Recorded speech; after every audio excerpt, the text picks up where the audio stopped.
வணக்கம் மக்களே, மின் கட்டண முறையில் சில முக்கியமான திடீர் மாற்றங்கள் மற்றும் அறிவிப்புகளை அமலுக்கு கொண்டு வந்திருக்காங்க. அவை என்னென்ன அப்படின்றது தான் இந்த வீடியோவில் நம்ம பார்க்க போகிறோம். ஸோ ஹாப்பியான நியூஸ்னு கூட சொல்லலாம். அவை என்ன அப்படின்னு தெரிஞ்சுக்க வீடியோ முழுமையாக பாருங்க. அப்போதான் என்ன சொல்கிறோம் அப்படிங்கிறது தெளிவாக புரியும். நம்ம சேனலில் இப்போ தான் ஃபர்ஸ்ட் டைம் பார்க்குறீங்கன்னா மறக்காம லைக் பண்ணி விட்டுருங்க. ஆல்ரெடி பார்த்துட்டு இருக்கக்கூடிய வியூவர்ஸாக இருக்கீங்க அப்படின்னா கமெண்ட் பாக்ஸில் ஹாய்ன்னு சொல்லிட்டு போங்க. இப்போ வாங்க வீடியோக்குள்ளே போயிடலாம். தமிழகத்தில் பொதுவாகவே மின் மீட்டர் கணக்கீடு அப்படின்றது தான் அமலில் இருக்கு. 2 மாதத்துக்கு ஒரு டைம் வந்துட்டு மின் கணக்கீட்டாளர்கள் எவ்வளோ வந்திருக்கு அப்படின்னு பில் பண்ணி கொடுப்பாங்க. அது மூலமா நம்ம பணம் கட்டுற மாதிரி இருக்கும். இப்படி பில்லிங் பண்றதுல சில குறைபாடுகள் இருக்கிறதாகவும் இதனால நுகர்வோர்களுக்கு அதிகப்படியான மின் கட்டணம் இந்த டைம் பதிவாகி உள்ளதாகவும் புகார்கள் எழுந்த வண்ணமே இருந்துட்டு இருக்கு. எங்க வீட்லயுமே இந்த டைம் வந்துட்டு மின் கட்டணம் அப்படின்றது போன முறையை விட அதிகமாக தான் வந்திருக்கு. உங்களுக்கும் இந்த முறை வந்து அதிகப்படியான கட்டணம் வந்திருக்கா அப்படின்னு கமெண்ட்ல சொல்லிட்டு போங்க.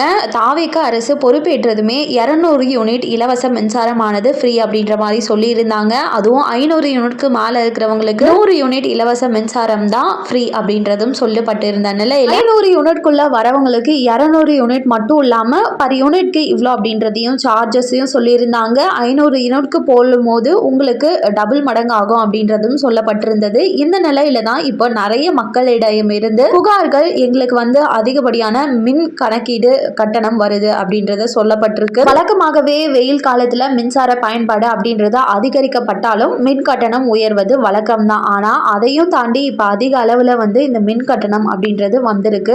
இதற்காக தான் இப்போ ஒரு முக்கியமான அறிவிப்பை வெளியிட்டிருக்காங்க. அது குறித்து வெளியிடப்பட்ட அறிக்கையில என்ன சொல்லியிருக்காங்கன்னா, மின்சாரத்துறையின் சில பிரிவுகளில் தொடர்ந்து நடைபெற்று வரும் அசாதாரணமான பில்லிங் முறைகளால் பொதுமக்களுக்கு பெரும் நிதி இழப்பு ஏற்பட்டுள்ளது. மீட்டர் கணக்கீடு அல்லது பில்லிங் செயல்முறைகளில் ஏற்பட்ட குறைபாடுகளால் வீட்டு மின் நுகர்வோர்களுக்கு தவறான மற்றும் அதிகப்படியான மின் கட்டணங்கள் விதிக்கப்பட்டுள்ளது. மின் வாரிய அதிகாரிகளால் மதிப்பீட்டின் அடிப்படை கள ஆய்வு முறையாக மேற்கொள்ளப்படவில்லை. தமிழகத்தில் மின்னியல் பகிர்மான வட்டங்களில் ஆய்வு மேற்கொள்ளப்படவில்லை. மேலும் தலைமை அலுவலகம் தொடர்ந்து வழங்கியுள்ள வழிகாட்டுதல்களின் படியும் சரியான மதிப்பு செய்யவும் தவறான பதிவுகளை தவிர்க்கவும் நுகர்வோர் திருப்தியை உறுதி செய்யவும் வேண்டிய நிலையில் இன்னும் பல்வேறு குறைபாடுகள் காணப்பட்டுட்டே தான் வந்துட்டு இருக்கு. இதற்கு மின்வார அதிகாரிகள் தங்களது கடமைகளை முறையாக செய்திருந்தால் இந்த பிரச்சனையை ஆரம்ப நிலையிலேயே தவிர்த்திருக்கலாம். அதன்படி ஒவ்வொரு பிரிவிலும் திடீர் ஆய்வு மேற்கொள்ள வேண்டும். கடமையில் அலட்சியம் காட்டும் அலுவலர்கள் மற்றும் பணியாளர்கள் மீது தேவையான